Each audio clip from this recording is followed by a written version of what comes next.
The night my future daughter-in-law called me disposable, I was standing under a crystal chandelier that cost more than my first house, holding a glass of champagne I had paid for, listening to a room full of strangers celebrate a future that quietly erased me. She did not know I was close enough to hear her, or maybe she did. Either way, she smiled when she said it. She is just background, Lauren Pierce murmured to a man in a navy suit, her voice silky, careless. The family money is old. She lives off it. The real decision-maker is Daniel. Background. I was 61 years old. I had buried a husband, raised a son alone, rebuilt a manufacturing company after a hostile takeover, and funded the very gala we were standing in. Yet there I was, reduced to decor, something you pass on the way to the bar. I waited for my son to correct her. Daniel stood beside her, his hand resting lightly on her lower back. He said nothing. He stared into his drink, as if it were safer than my face. That was the moment something inside me went very still. The reception was being held at the Hawthorne Conservatory in Napa Valley, a glass cathedral surrounded by vineyards and soft hills turning gold in late October. This was not a wedding yet. It was the engagement celebration. 200 guests, local investors, a few politicians, a judge or two. Lauren's people. I had paid for all of it. I watched Lauren glide away, her white dress whispering against the marble floor, her laughter perfectly pitched. She had a gift for that, for appearing warm while keeping her eyes cold. Someone touched my elbow. "Margaret Hale," a voice said. "Isn't this extraordinary?" I nodded politely, but my chest felt tight. Margaret Hale, widow, majority shareholder of Hale Industrial Solutions. Daniel's mother. Apparently, also invisible. I excused myself and walked toward the terrace, the air cool against my skin. My heart was not racing. It was calculating. That scared me more than anger ever had. Daniel followed a minute later. "Mom," he said softly, "are you okay?" I turned to him. He looked tired, older than his 42 years. There were faint lines around his eyes that had not been there before Lauren entered his life. "I heard what she said," I replied. He froze. Silence stretched between us, filled with the distant sound of clinking glasses and laughter. "She didn't mean it that way," he said finally, too quickly, too practiced. I studied him. My son, the boy who used to sit at the kitchen table doing homework while I reviewed contracts at midnight. The man who had promised me, after his father died, that we were a team. "What way did she mean it?" I asked. He looked past me, out at the vineyards. "This is just how things work in her world." That answer told me everything. Later that night, after the guests left and the staff cleared away the last candle, I lay awake in the guest suite at the estate Lauren's family owned outside St. Helena. The ceiling was high. The sheets were expensive. Sleep never came. I replayed the evening in fragments. Lauren speaking to donors about Horizon Crest developments, the real estate venture Daniel had recently joined. Her uncle, Victor Pierce, shaking hands like a politician, smiling without warmth. The way Lauren kept glancing at her watch, waiting for something, and the way Daniel never once mentioned my name when talking about the future. At 3 a.m, I got out of bed and padded down the hall. Light spilled from beneath the study door. Voices drifted out, low and urgent. I stopped breathing. Lauren's voice, stripped of charm. "I need the transfer confirmed before Thanksgiving. No delays," a man answered. "Victor." "She's cautious. Older women always are." "She will do it," Lauren snapped. "She always does. She owes Daniel. And Daniel owes us." There was a pause. Then Victor laughed softly. "And if she doesn't?" Lauren did not hesitate.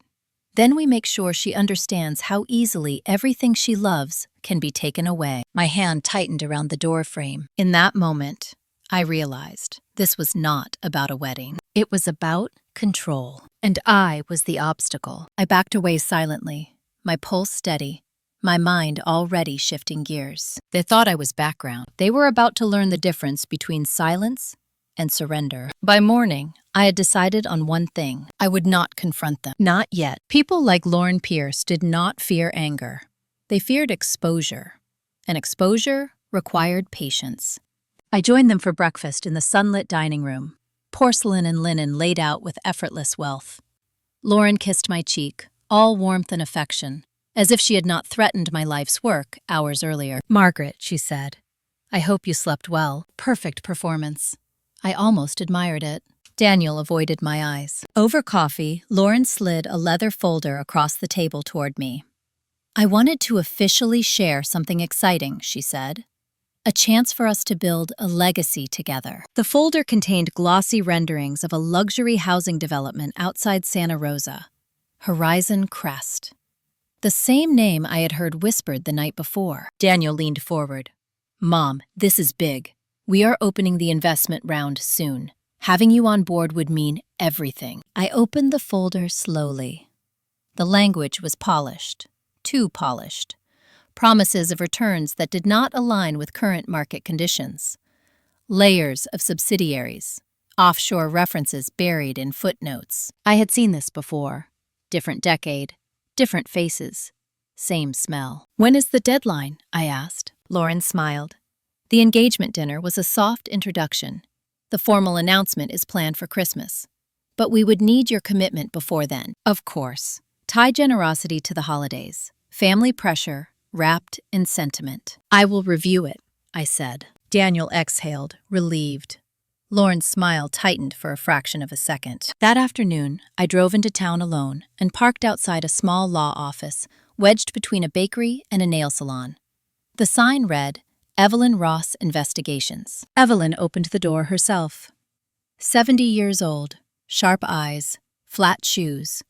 She had once helped me uncover fraud inside my own company when I suspected my late husband's partner of skimming funds. She took one look at me and said, "Who is threatening you?" I told her everything. She listened without interrupting, fingers steepled, eyes distant. When I finished, she nodded once. "They are not after your money," she said. "They are after your leverage." She turned her computer toward me, already pulling records. Horizon Crest is registered through a chain of holding companies. Someone does not want their name attached. My stomach tightened. "Victor Pierce?" I asked. Evelyn's fingers flew. "Not directly, but his patterns are all over this." An hour later, she leaned back. "Margaret, your son is compromised." I closed my eyes. "They will use him until he breaks," she continued. "And when he does, they will walk away clean." That night, I attended another event, smaller, quieter.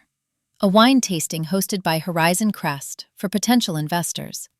I watched Lauren work the room, watched Victor linger near exits, watched Daniel drink too much. I watched a man hand Victor a slim briefcase and disappear. Everything in me went cold. When I returned to my room, I sat on the edge of the bed and stared at my hands. These hands had signed payroll checks for hundreds of employees, had held my husband's as he died, had rocked my son to sleep. I would not let them be used to destroy us. I picked up my phone and left a message for Evelyn. "Dig deeper," I said. "Everything. And find me someone who knows federal law." Outside, the vineyards were quiet under the moonlight. Inside, a war had begun, and I was done being background. By the time Thanksgiving arrived, the house felt like a stage set built for a lie. Lauren insisted on hosting dinner at the Napa estate. Long table, imported china, candles arranged with mathematical precision. The kind of gathering meant to project unity, wealth, and permanence. The kind where secrets rot fastest. I arrived early, deliberately. I wanted to watch her prepare. She moved through the kitchen like a general inspecting troops, issuing instructions to the catering staff without ever raising her voice. Calm, controlled. Her smile never reached her eyes. When she saw me, she embraced me a second too long. "I am so glad you are here, Margaret," she said. "Family holidays matter." The word family felt heavy in my chest. Daniel came down the stairs 10 minutes later, tie already loosened, eyes rimmed red. He hugged me tightly, as if grounding himself. "You okay?" I asked softly. He nodded, too quickly. "Just tired." A lie? Or a half-truth? Dinner began with the usual choreography. Turkey carved, wine poured, conversations carefully steered away from anything real. Lauren's parents talked about travel. Victor discussed zoning laws and development incentives as if they were casual trivia. Then came the moment I had been waiting for. Lauren stood, tapping her glass. Before dessert, she said brightly, "Daniel and I want to share something special." Daniel froze. I saw it in the tightness of his shoulders. Lauren continued anyway. "We are so grateful for the support of our loved ones. Horizon Crest is more than a company. It is our future. And tonight, we want to thank my future mother-in-law for believing in us." All eyes turned to me. I felt Daniel's gaze burn into my profile. Lauren lifted a folder identical to the one she had shown me weeks earlier. "Margaret has agreed to become a foundational investor." Silence. I smiled. "I have agreed to consider it," I said calmly. Lauren's smile faltered, just slightly. Victor leaned forward. "Margaret," he said smoothly, "this is a formality. The paperwork is ready. The transfer window closes Monday." There it was. Pressure. Public expectation. Emotional leverage. I folded my napkin and placed it beside my plate. "Then it is fortunate," I replied, "that I am very careful with formalities." The tension at the table sharpened. Daniel's hand shook as he reached for his wine. "I would never want to embarrass anyone," I continued, "especially not family. So I will finalize my decision privately." Lauren's jaw tightened. "Of course," she said. "We understand." But her eyes were furious. That night, after everyone had gone to bed, my phone buzzed. A message from Evelyn. "Found something. Meet tomorrow. Urgent." The next morning, I drove to San Francisco before dawn. Fog clung to the roads like a warning. Evelyn's office was cluttered with files and coffee cups. She looked exhausted. And triumphant. "Horizon Crest owns nothing," she said without preamble. "No land, no permits, no assets." She slid a document toward me. A map. Red lines circled a familiar stretch of coastline, south of Half Moon Bay. My breath caught. "That is my property," I whispered.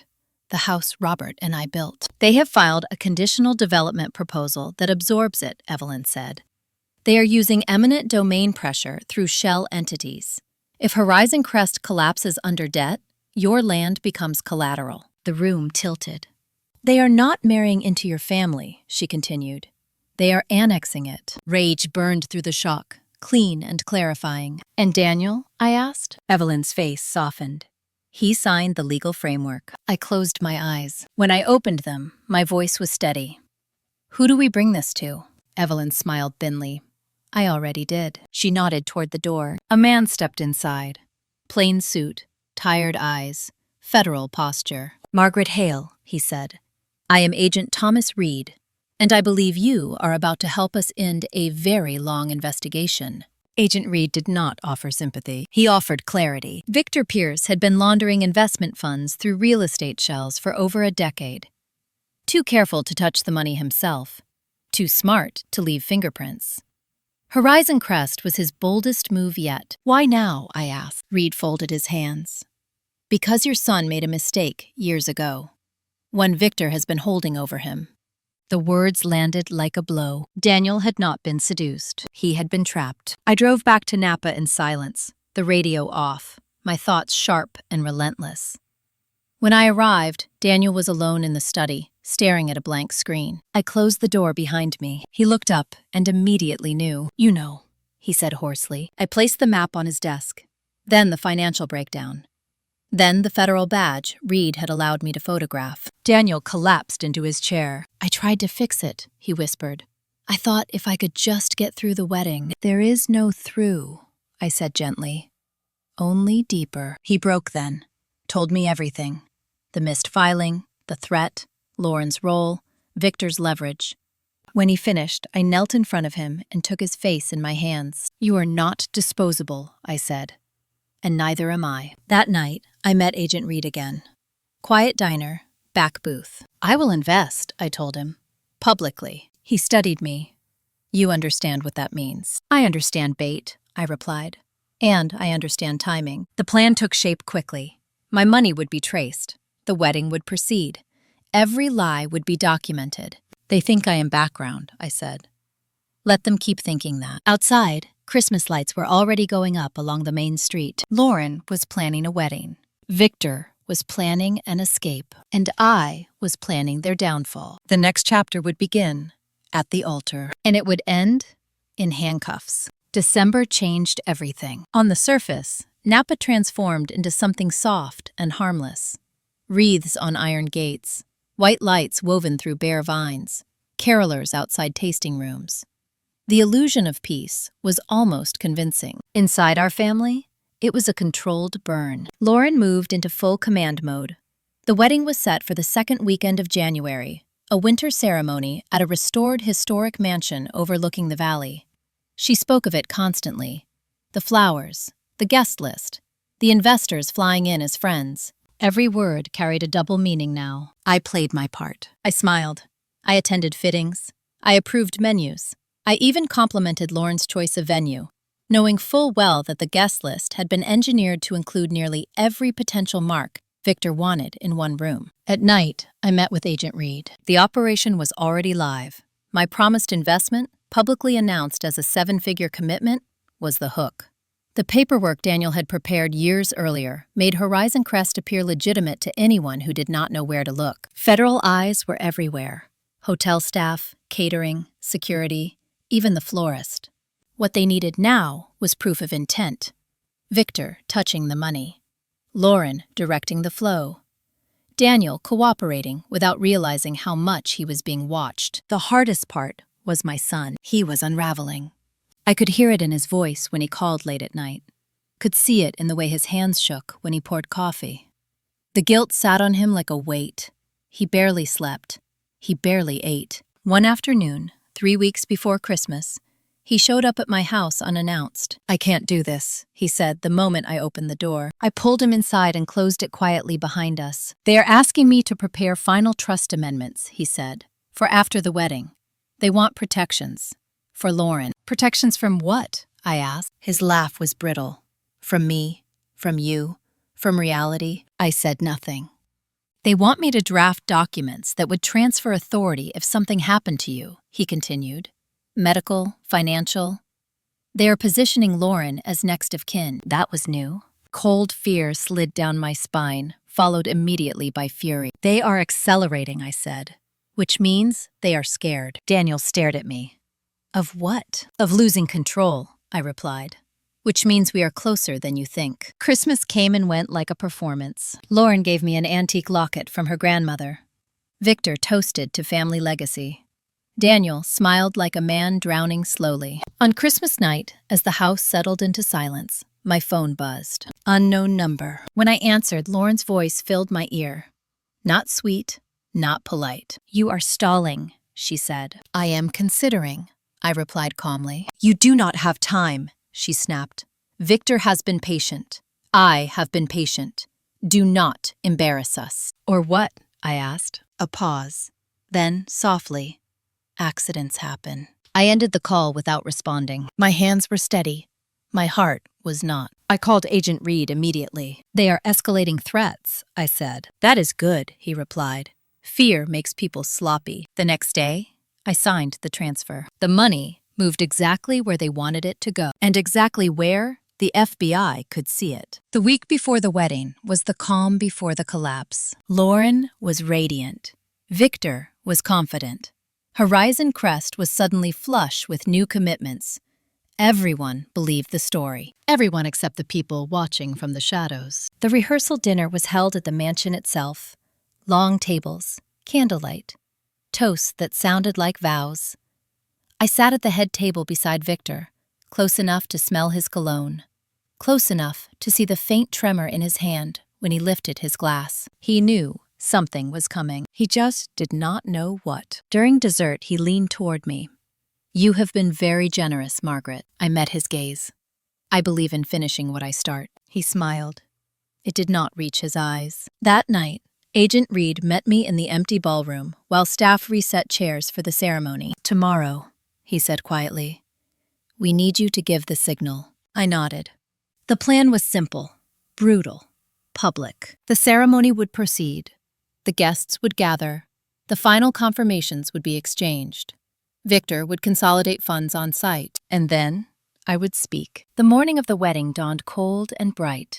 Frost on the grass, pale sunlight through bare branches. Lauren dressed in a private suite with her bridesmaids. Daniel paced alone in another room, suit untouched. I found him just before the ceremony. "I am sorry," he said the moment he saw me. "I know," I replied. "I should have protected you." I took his face in my hands. "Today is not about protection. It is about truth." He searched my eyes. "What are you going to do?" "End this," I said.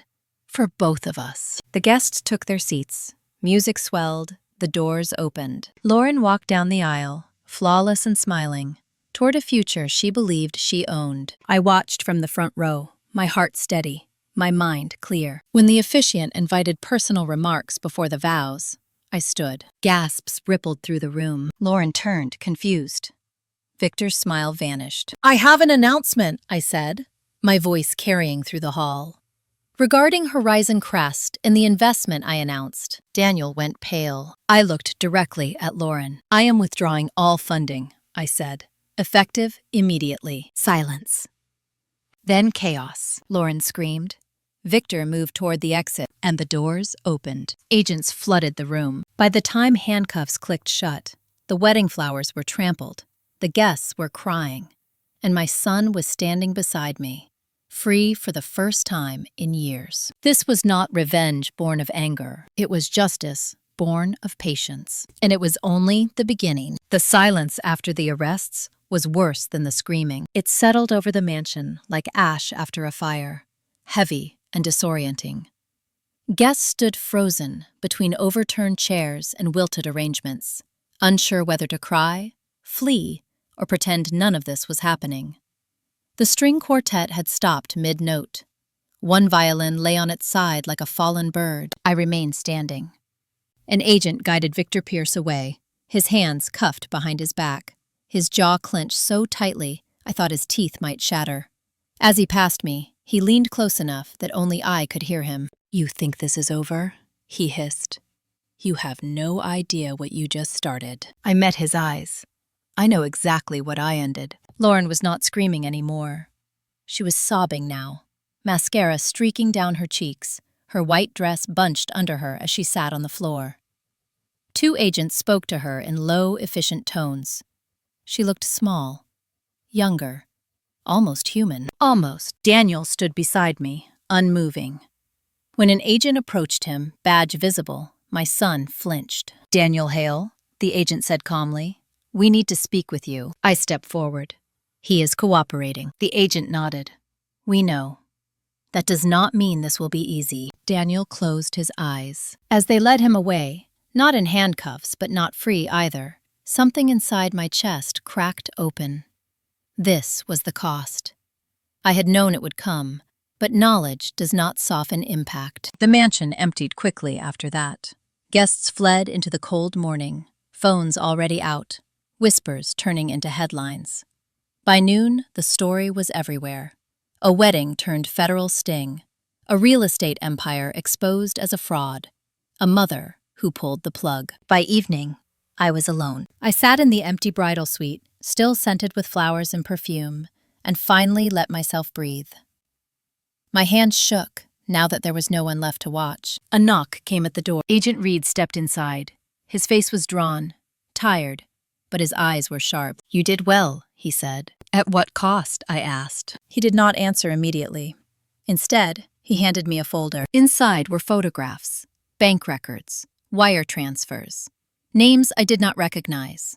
Others I did. "This goes deeper than Horizon Crest," he said quietly. Victor Pierce was a node, not the center. I swallowed. "What about Lauren?" "She is talking," Reed replied. "A lot. Fear is an excellent motivator." "And my son?" Reed's expression softened. "That will depend on how honest he is willing to be, and how much you are willing to let go." That night, I did not sleep. I sat at my kitchen table long after midnight, the house silent around me, and realized something that hurt more than betrayal. I could not save Daniel the way I had saved him when he was a child. This was a reckoning he had to face himself. The next morning, I received a call from an unfamiliar number. "Mrs. Hale," a woman's voice said, calm, measured. "This is Judge Elaine Morton. I believe we need to talk." My heart dropped. Judge Morton did not waste time. She asked me to meet her at her chambers downtown, not as a defendant or a witness, but as someone whose choices had altered the course of several lives. The distinction mattered. Her office was spare. No warmth, no photos, just law books and silence. "You understand," she said after I sat, "that your son's cooperation does not absolve him." "I understand," I replied. She studied me. "Do you understand that your actions, while instrumental, may be perceived as calculated?" "Yes." "And do you care?" I considered the question. "I care about the truth," I said finally. "And about preventing further harm." She nodded once. "Good. Because that is the only reason you are sitting here, instead of across from a prosecutor." She slid a document toward me. "This is a civil suit. Multiple plaintiffs. Former investors. Some will not get their money back." My chest tightened. "What are they asking?" "Accountability," she replied. "Someone to blame who is still standing." I understood immediately. "They will come for me," I said. "They already are," Judge Morton confirmed. "Your name is attached to credibility, to legacy, to solvency." I left her chambers with a weight I had not anticipated. The war was not over. It had simply changed shape. That afternoon, I visited Daniel. The facility was clean. Quiet. Too quiet.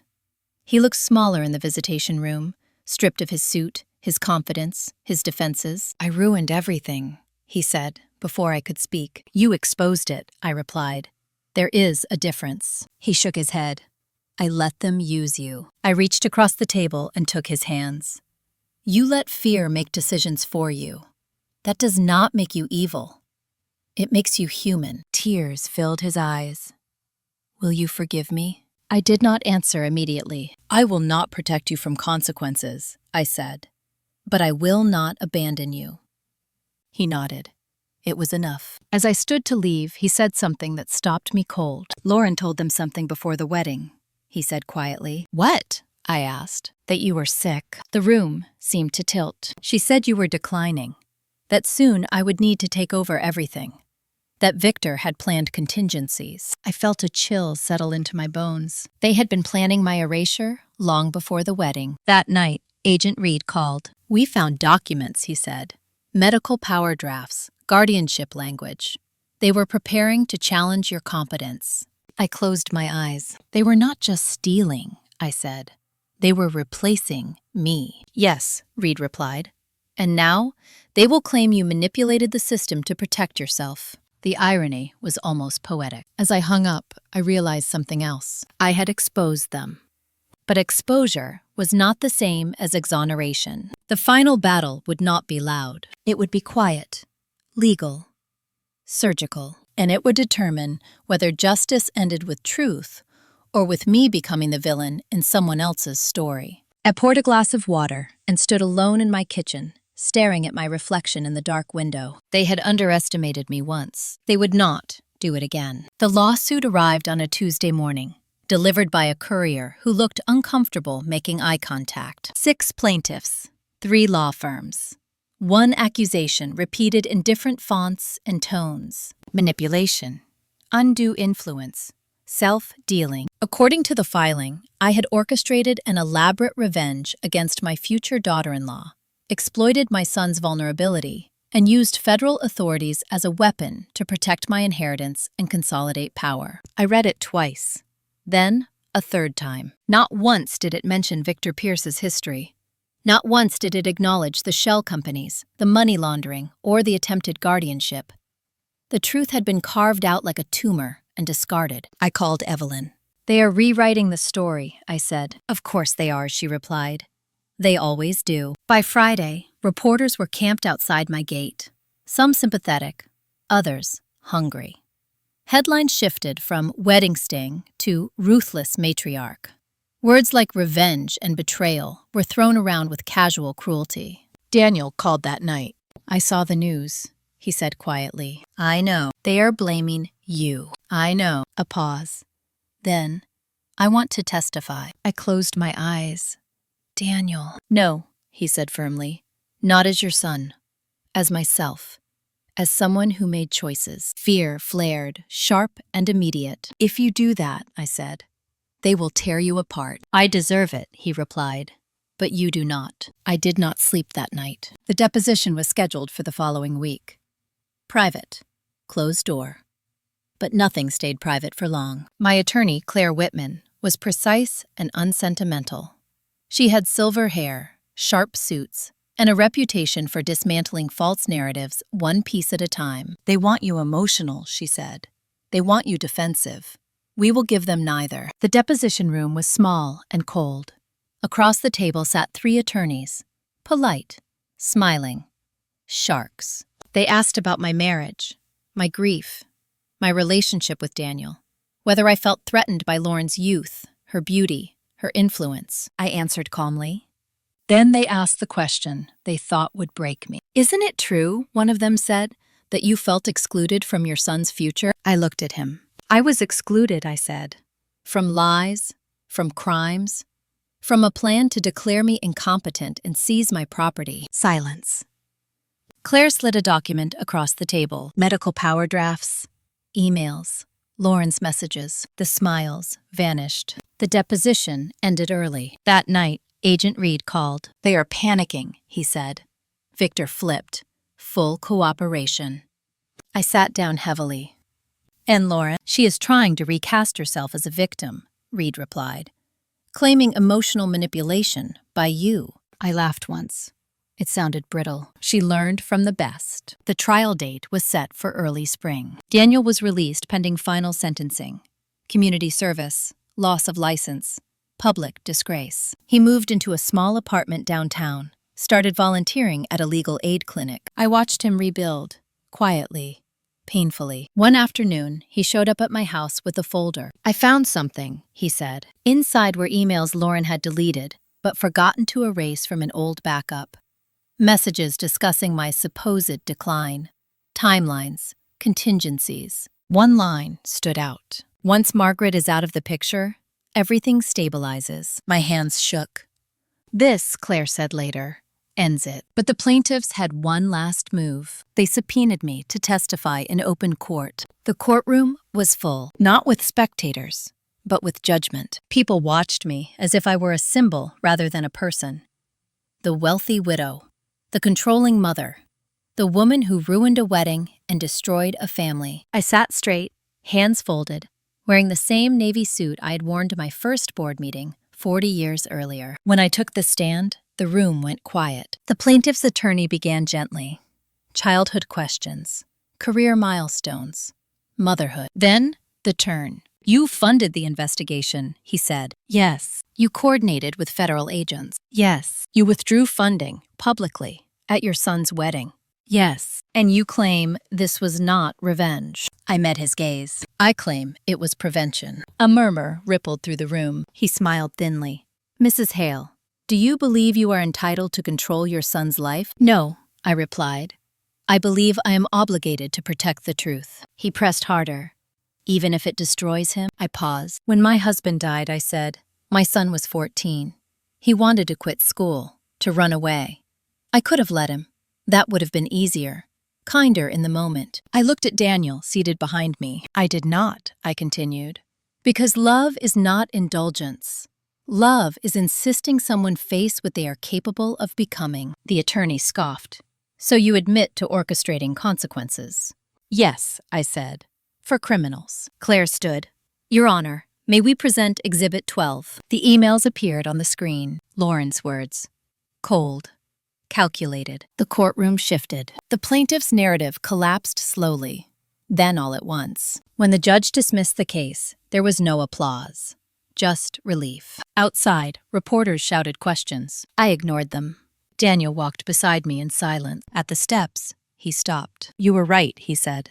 About everything. I shook my head. No, I was willing. That evening, I returned home alone. The house was quiet, familiar. For the first time in months, I felt something loosen in my chest. But as I poured a glass of water, my phone buzzed. A message from an unknown number. You think justice ends here. It does not. I stared at the screen, pulse steady. The past had been confronted. The future, however, was not finished with me yet. The message stayed on my phone for a long time. I did not reply. I did not forward it to Agent Reed. I did not tell Daniel. Threats lose power when you refuse to let them rewrite your breathing. Instead, I waited. Weeks passed. Spring crept into Napa softly, as if the land itself was cautious after everything that had happened. The vines budded again. The mornings smelled of damp earth and renewal. The appeals came first. Quiet motions filed by firms trying to resurrect fragments of the civil case. They failed, one by one. The record was too clean now, too documented. Then, the letters arrived. Former investors, employees, even one of Lauren's bridesmaids. Apologies, gratitude, confessions of what they had suspected but ignored. Karma does not roar. It accumulates. Daniel came over one Sunday afternoon, carrying a box of pastries from a local bakery. He looked different, leaner, grounded. There was humility in the way he stood in my kitchen now, waiting instead of assuming. "I start community mediation training next week," he said. "Nonprofit, low pay." I smiled. "Good work should cost you something." He nodded, accepting it. We sat on the back porch, watching the hills shift colors as the sun moved. After a while, he spoke again. "They offered me a deal," he said quietly. My body tensed. "Who?" "A private firm. Not law. Consulting. Crisis management." I turned to him. "And?" I said no, he replied. "I am done building careers on silence." Something in my chest loosened then. Not triumph. Peace. That night, I finally showed Agent Reed the message. He was quiet for a long moment. "It is likely noise," he said. "Victor is in no position to reach out." "And Lauren?" I asked. "She is serving her sentence," he replied, "and blaming everyone but herself." I nodded. "Then I am not afraid." After we hung up, I deleted the message. Some threats are only echoes. The real ending came quietly, the way most truths do. In early summer, the court finalized the forfeiture.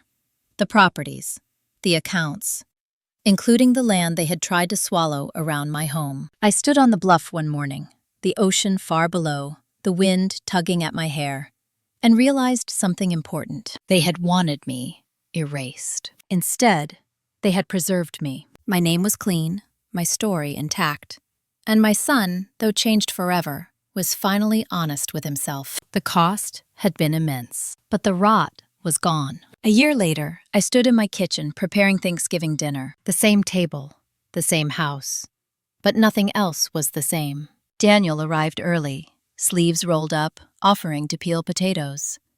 He moved with quiet confidence now. No performance, no fear. When we sat down to eat, just the two of us, there were no speeches, no forced gratitude, just food, warmth, and silence that did not need to be filled. After dinner, he handed me a letter. It was short, handwritten. "Mom, I spent years freeloading on your strength while pretending it was my own. Thank you for letting me fall without letting me disappear. I am still becoming. Daniel." I folded it carefully and placed it in the drawer where I kept the important things. Later, alone on the porch, I watched the last light fade from the hills and thought about the word Lauren had used. Background.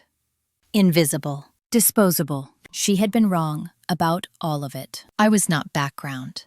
I was the foundation. I was not disposable.